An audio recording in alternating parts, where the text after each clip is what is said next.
tough quarter, Richard. Revenue down 94% for the second quarter, but the market seems to be fixated on comments you made on the earnings call that there's pent-up demand for bookings into next year.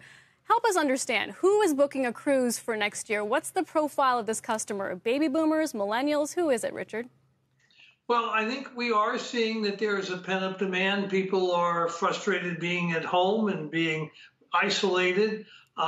What we're seeing particularly is the people that know us, the past cruisers, know what we offer, and they're looking forward to being able to come back again next year. So I don't think that's a surprise.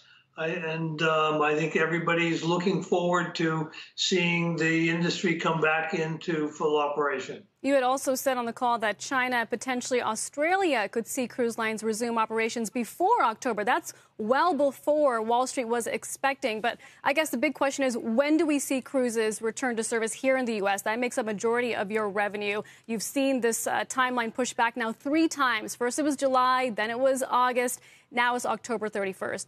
Are you confident that you'll see your ships return to sea before the end of the year? I think with COVID, I don't think anybody can be confident of anything. I think we are seeing some movement in other countries. We started up in Germany. Looks like in mid-August you'll see some starting up out of Italy. We are hopeful that things will improve and also we'll see some movement in Australia and China. But every place is looking at it independently. And we're learning throughout this process. And we're very pleased with our Blue Ribbon panel. We are working with them to come up with what we think are the best protocols. But one of the big determinants will be what's happening in the broader society. Because if the broader society is totally locked down, then you're obviously not going to see cruising coming back. What we want to do is we're taking this time. We know we're out of service for a while. So this is a time when we can learn and improve.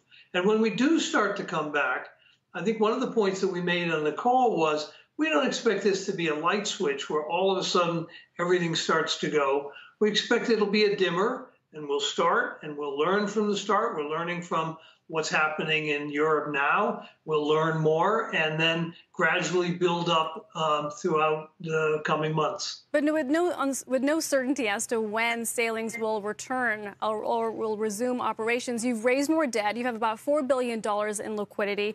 Where do discussions stand with the federal government? You have the airlines continuing their conversations about financial relief. And where do those discussions stand with the Trump administration? And are you willing to change where your company is incorporated from Liberia to the U.S. to increase the chance of getting financial relief?